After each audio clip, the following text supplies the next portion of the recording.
सभी छोटे बड़े श्रोताओं को सुनीता भटनागर का प्यार भरा नमस्कार। ऑडियो स्टोरीज के हमारे चैनल कहानी जगत में आप सभी का स्वागत है।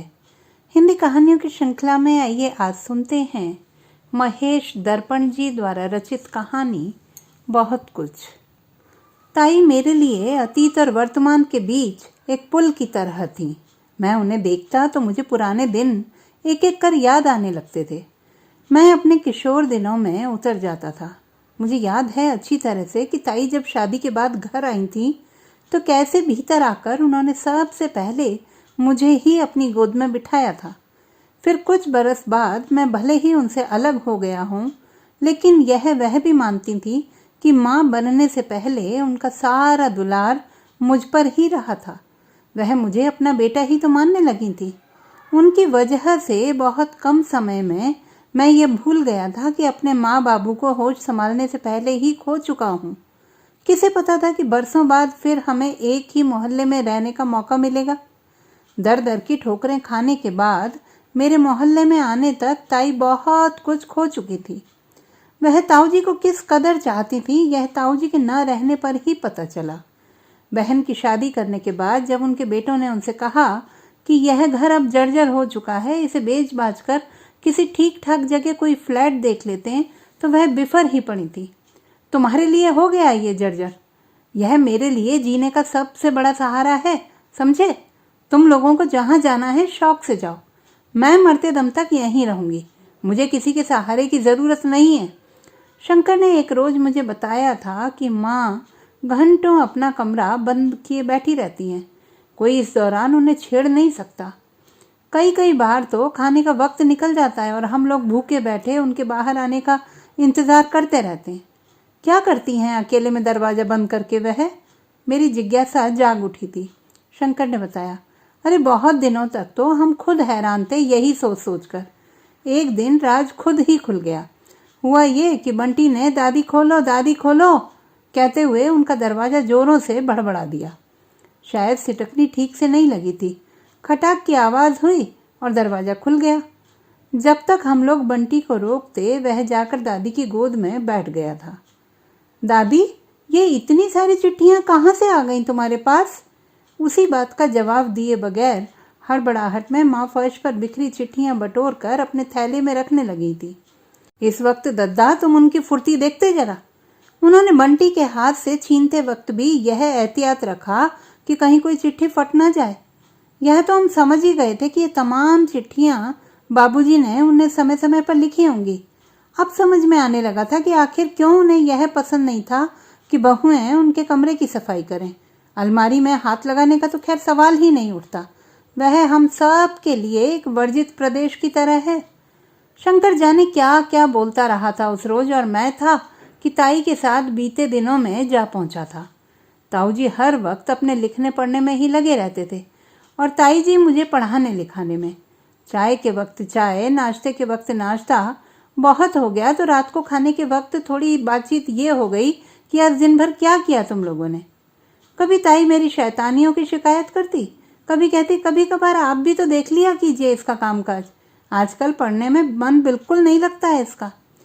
ताऊ जी दो एक रोज पढ़ाने की कोशिश जरूर करते, लेकिन मेरी मूढ़ताओं के चलते उनका टीचर बेहद कमजोर साबित होता। मुझे वह पहाड़ा याद न होने पर घंटे भर दरवाजे के पीछे खड़े होने का दंड देते। मैं सहर्ष खड़ा हो जाता। मुर्गा बना देते, मैं झट बन जाता। थोड़ी देर बाद वह फिर पहाड़ा सुनाने का कहते, मैं न सुना पाता। आखिरकार ताई झुंझला कर कहती, दिन भर से लड़के को भूखा मार रखा है, जान ही लोगे क्या उसकी? तुम्हारे बस का नहीं है बच्चों को पढ़ाना। मुझे टुन्नी को ना देखना होता तो तुमसे कहती भी नहीं। पास बैठकर शंकर मुझे माँ के बारे में समझाने समझने आया था और मैं था कि उसे अब भी टुन्नी ही समझे बैठा था। मैंने शंकर को समझाते हुए कहा, ये ऐसी चीज़ें होती हैं शंकर जिन पर किसी का कोई जोर नहीं चलता। मेरी मानो तो तुम ताई को एकदम उन पर छोड़ दो, जैसा चाहें करने दो।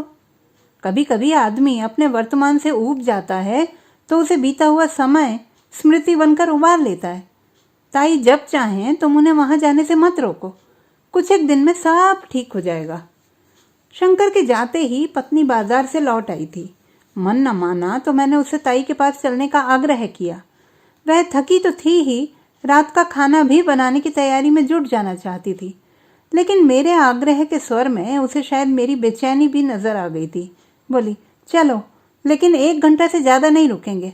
और हाँ, लौटते वक्त डोसा सेंटर से डोसे लेते आएंगे। आज घर के खाने की छुट्टी, ठीक है? हाँ हाँ कहते हुए हम दोनों निकल पड़े। ताई हमें देखकर खिल उठी थी। देर तक बतियाती रहीं।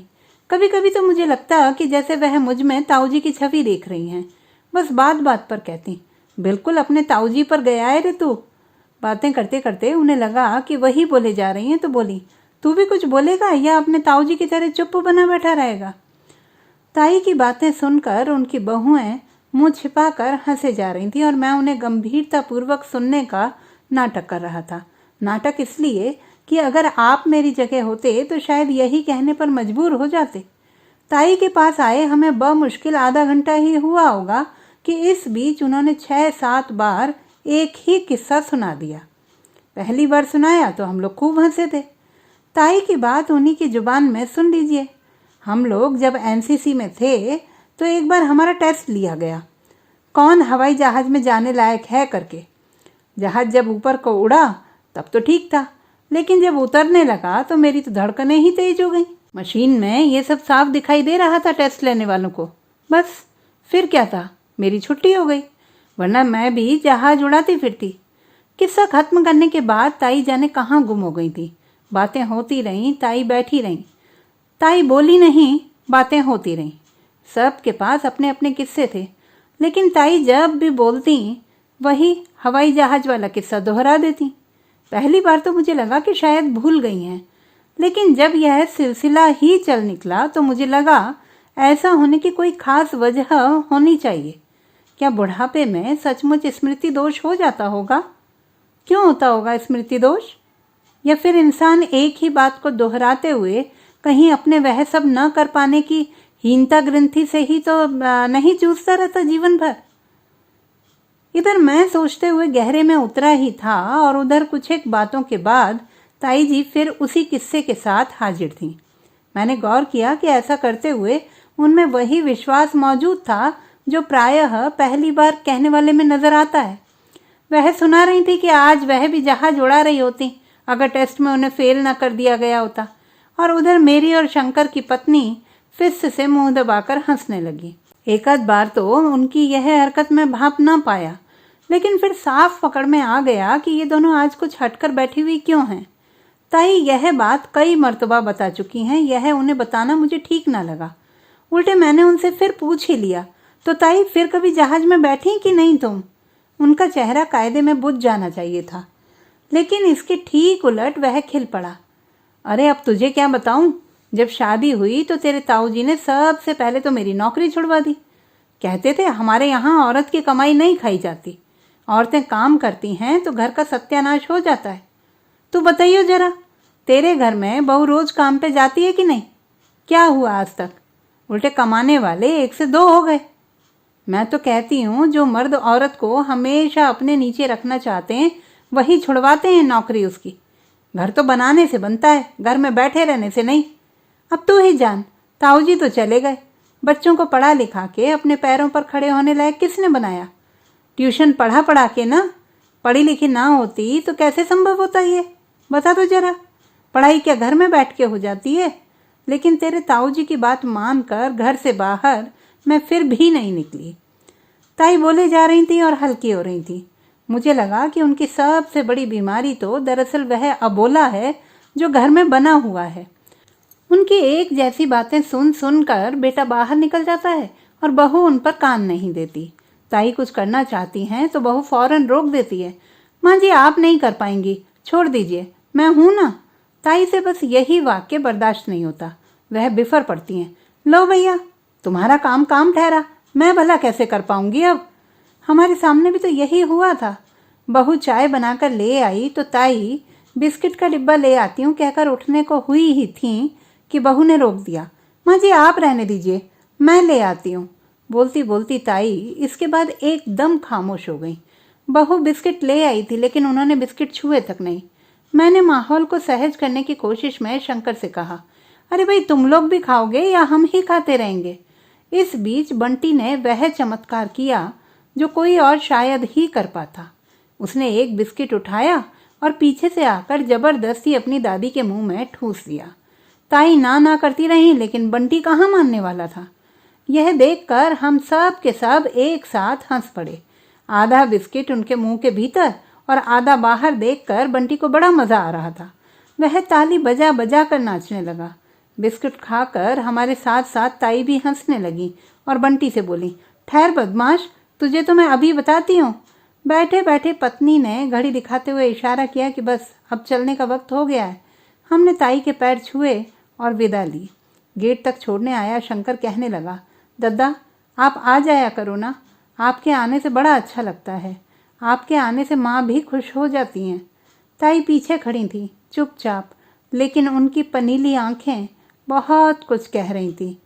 इस बार बहुत कुछ ऐसा भी था जिसे वह और मैं बगैर बोले ही समझ रहे थे।